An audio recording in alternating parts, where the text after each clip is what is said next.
Di balik pagar tinggi rumah mewah di Surabaya, seorang direktur muda yang dingin terpaku saat melihat petugas taman berlutut di hadapan ibunya yang lumpuh. Bukan untuk membersihkan, tapi membacakan dongeng dengan suara lembut. Siapa sangka, di balik seragam lusuh dan tangan kasar itu, tersimpan pena yang pernah menciptakan novelis, lalu dihancurkan oleh sahabat sendiri. Kisah ini akan membuatmu menangis, marah, lalu percaya lagi pada keajaiban kejujuran. Namun sebelum cerita dimulai, kami doakan semoga sahabat yang sudah subscribe Novi Channel sehat selalu, murah rezeki, dipermudah segala urusannya. Amin. Dan jangan lupa tulis di kolom komentar dari mana saja teman-teman menonton cerita ini. Di kawasan elit Dharma Permai, Surabaya, berdiri sebuah rumah megah berarsitektur modern minimalis. Dinding kaca, taman vertikal hijau yang rapi, dan gerbang besi hitam yang menjulang seperti benteng tak tembus. Di dalamnya tinggal Alia, 34 tahun, Direktur Utama Bumi Cemerlang Group, salah satu perusahaan properti terkemuka di Jawa Timur. Di mata publik, Alia adalah simbol kesuksesan. Paras cantiknya sering menghiasi sampul majalah bisnis. Suaranya tegas di tiap rapat direksi, dan keputusannya tak pernah ragu. Bahkan ketika harus memecat puluhan karyawan demi efisiensi. Ia dikenal wanita besi, dingin, efisien, tak kenal kompromi. Tapi tak ada yang tahu, setiap malam setelah lampu kantor di lantai 26 gedung Menara Cakrawala Surabaya padam, Alia pulang ke rumahnya bukan untuk beristirahat, melainkan untuk menghadapi perang lain. Perang melawan kesepian. Di ruang keluarga yang luas dengan sofa kulit Italia dan lukisan abstrak senilai ratusan juta, duduk Bu Darmi, ibu kandungnya. Seorang janda yang kini lumpuh separuh tubuh sejak serangan stroke 2 tahun silam. Sejak saat itu, Bu Darmi berubah. Bukan lagi perempuan yang dulu rajin memasak lontong sayur untuk sarapan, atau menyanyikan tembang janggar sambil menyapu halaman. Kini, ia hanya bisa duduk di kursi roda, menatap jendela besar yang menghadap ke taman. Dan menunggu anaknya pulang. Tapi setiap kali Alia datang, bukannya pelukan yang ia dapat, melainkan tatapan kosong dan seringkali ledakan amarah yang membuat dinding rumah bergema. Alia tahu, ibunya bukan marah karena sakitnya. Ia marah karena ditinggal. Ditinggal oleh waktu, ditinggal oleh perhatian, ditinggal oleh cinta. Yang Alia kira bisa digantikan dengan perawat profesional, suplemen impor, dan dokter spesialis terbaik. Tapi malam itu, seperti malam-malam sebelumnya, ketika Alia membuka pintu rumah, yang menyambutnya bukan sapaan, "Do, sudah pulang?" melainkan suara kerak. Guci keramik pecah di lantai marmer, remahan nasi berserakan, dan jeritan pilu. "Aku bukan patung, aku ibumu." Bukan seonggok masalah yang harus diselesaikan.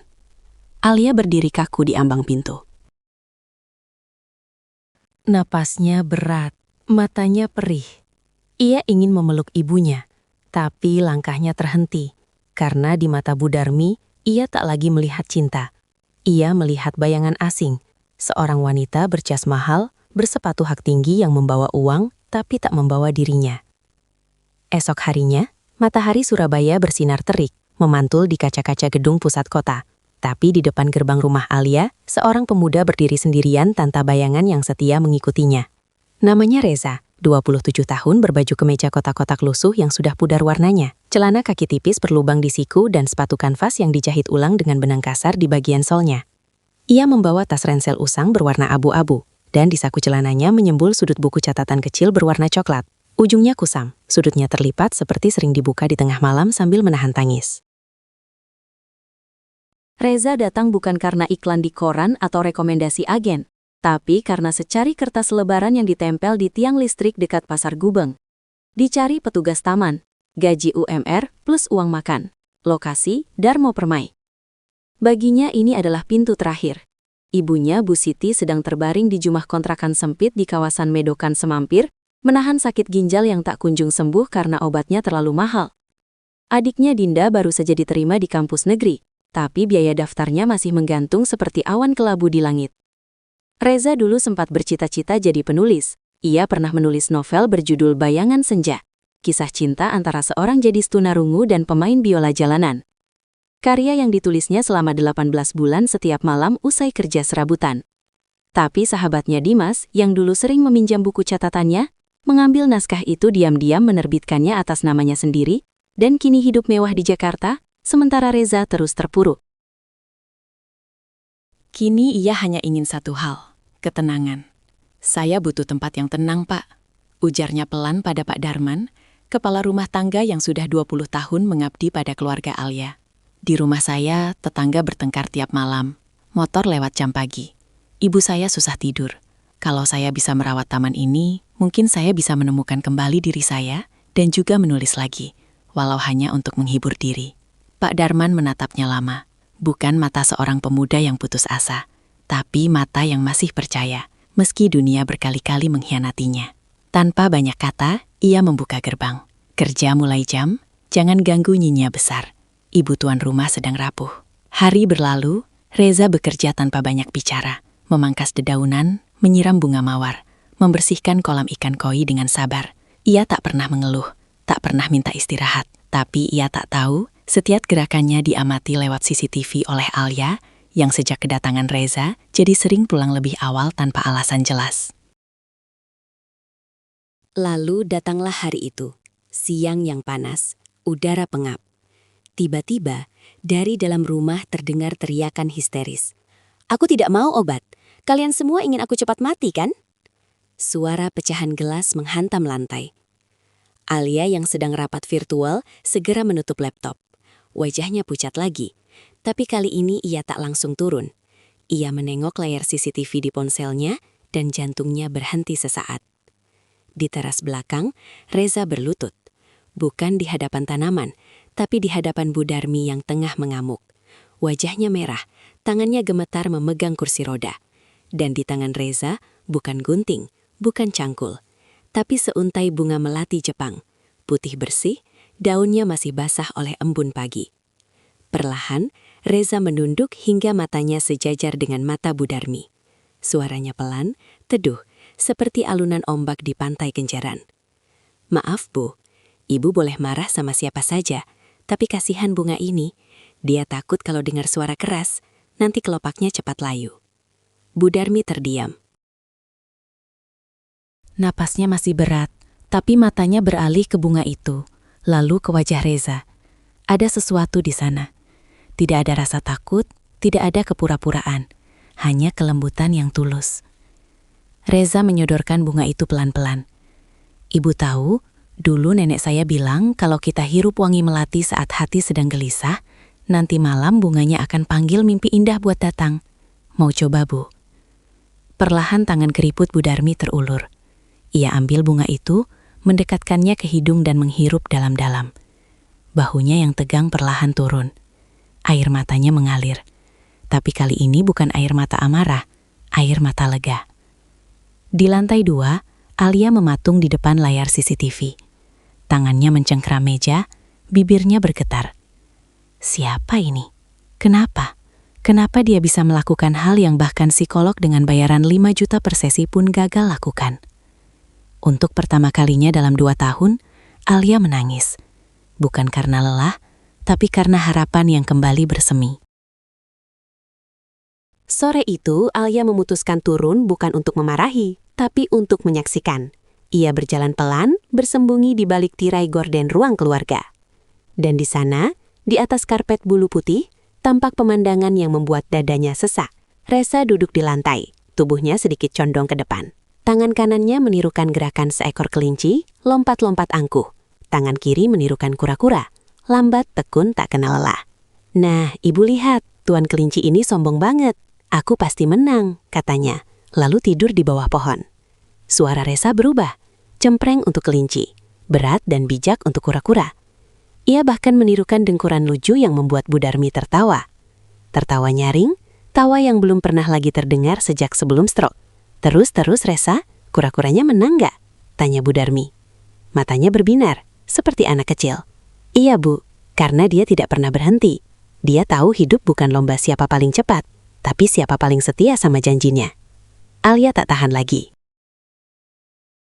Air matanya mengalir deras. Ia menyandar di dinding, menutup mulut agar isakannya tak terdengar. Janji. Kata itu menusuk hatinya.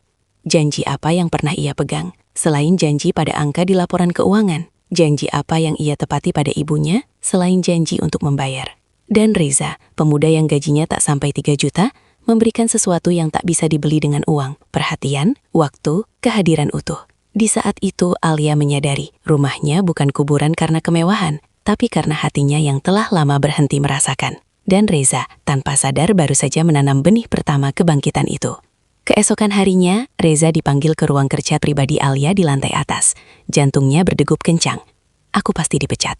Ia bayangkan wajar Bu Siti yang kecewa, Dinda yang gagal kuliah. Ia masuk dengan kepala tertunduk tak berani menatap langsung. Maafkan saya Bu Alia, saya tidak bermaksud mengganggu. Saya hanya ingin Ibu Darmi senang. Tapi sebelumnya selesai, Alia yang sedang menatapnya dengan tatapan yang sulit dibaca, mendorong sebuah map biru di atas meja. Duduk. Suaranya tegas, tapi tidak dingin seperti biasa. Reza duduk di ujung kursi kaku. Alia menatapnya sejenak. Lalu pelan-pelan pipinya memerah. Mulai hari ini, tugas kamu bertambah. Reza menelan ludah. Ibu Darmi ternyata cocok dengan caramu bercerita. Dia mengetuk meja dengan pulpen emasnya. Usaha keras agar terdengar profesional, tapi suaranya bergetar sedikit. Setiap jam sore setelah kamu selesai di taman depan, kamu wajib ke teras belakang. Tugasmu mendongeng untuk ibuku persis seperti kemahin. Reza terbelalak. Maksud ibu saya digaji untuk mendongeng. Iya, jawab Alia cepat, lalu buru-buru menambahkan. Gaji kamu naik 30%. Tapi matanya melirik jendela, tempat kamarnya berada, dan ia menambahkan dengan nada seolah kesal. Jangan suaramu terlalu keras, nanti mengganggu saya kerja di lantai atas. Reza mengangguk semangat, tapi ia tak tahu. Justru itu alasan Alia. Ia ingin menyimak dari balik tirai kamarnya tanpa harus meruntuhkan topeng bos yang kuat. Dan di hatinya yang paling dalam, Alia berbisik. Aku butuh suaramu, Reza. Aku butuh kisah-kisahmu. Aku butuh kamu. Reza pulang sore itu dengan langkah ringan. Bukan karena gajinya naik, tapi karena untuk pertama kalinya dalam lama, ia merasa berguna. Bukan sebagai buruh, tapi sebagai pembawa cahaya.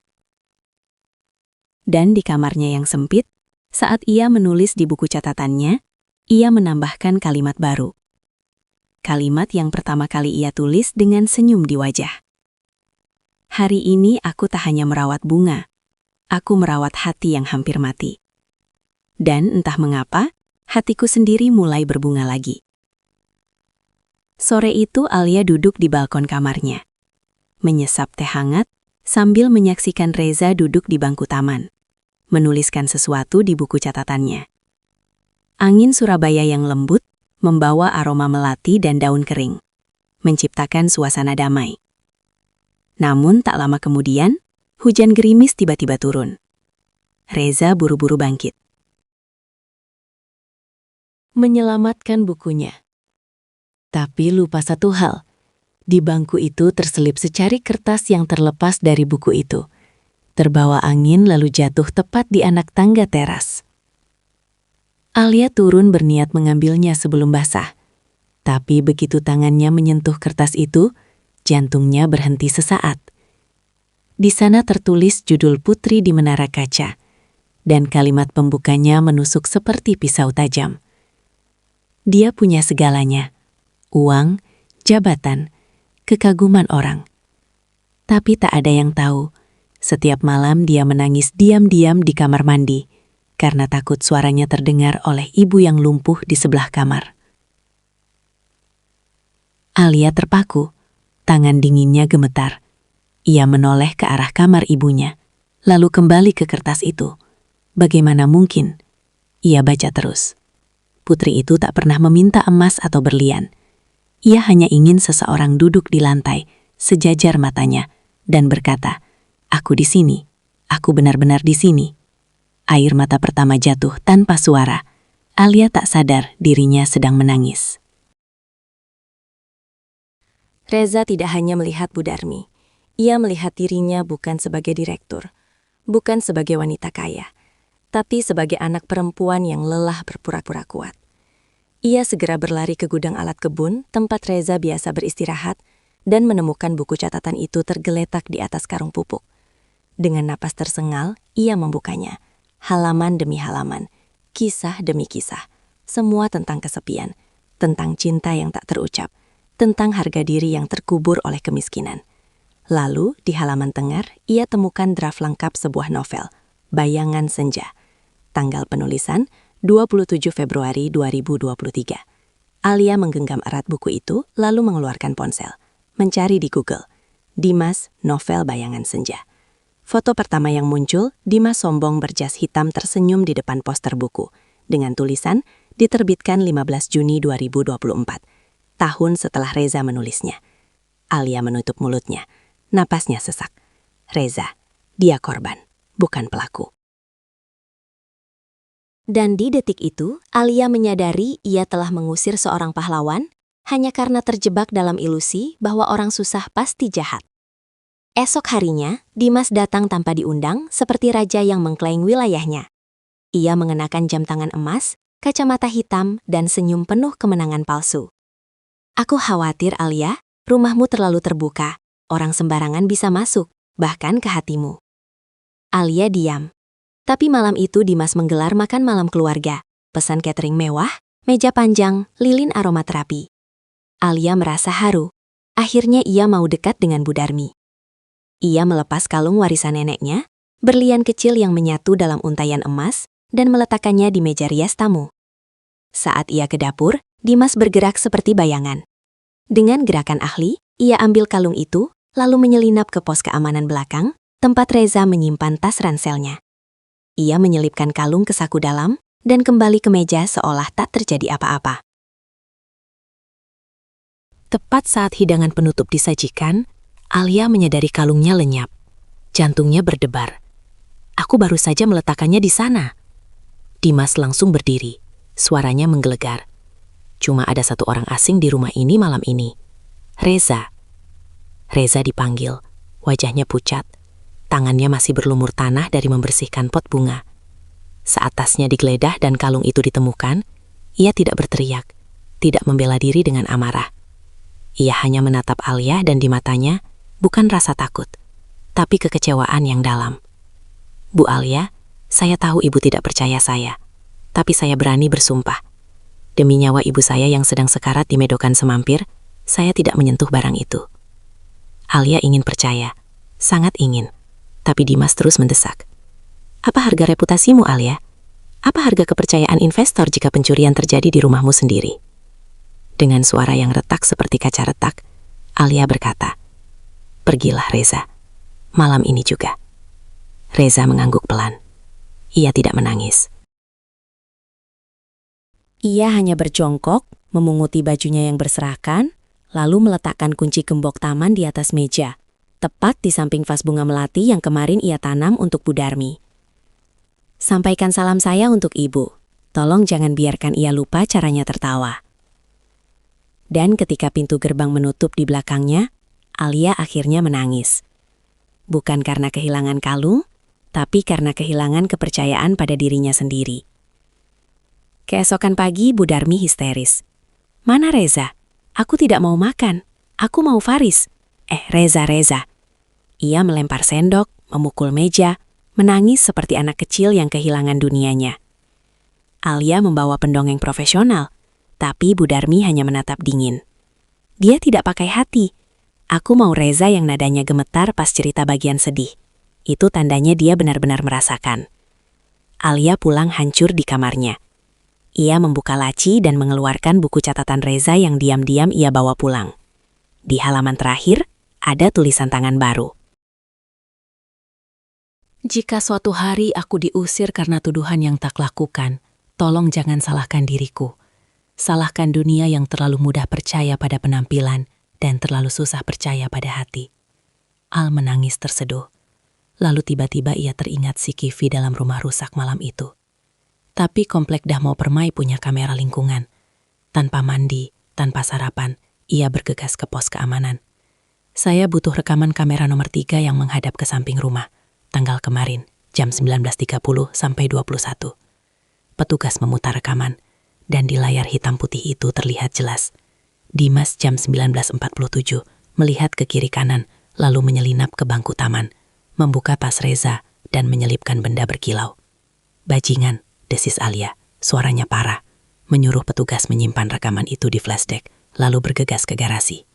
Mobilnya meluncur bukan ke kantor, tapi ke Medokan Semampir. Jalanan Surabaya macet, tapi Alia tak peduli.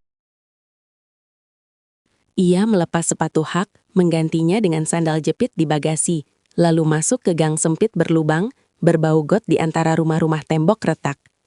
Di ujung gang, sebuah rumah petak, pintunya setengah terbuka. Dari dalam terdengar suara lembut. "Makan yang banyak ya, Bu. Nanti kalau Reza dapat kerja lagi, kita beli ayam bakar kesukaan Ibu." Alia mengintip. Di lantai berlantai semen, Reza duduk bersimpuh menyuapi Bu Siti.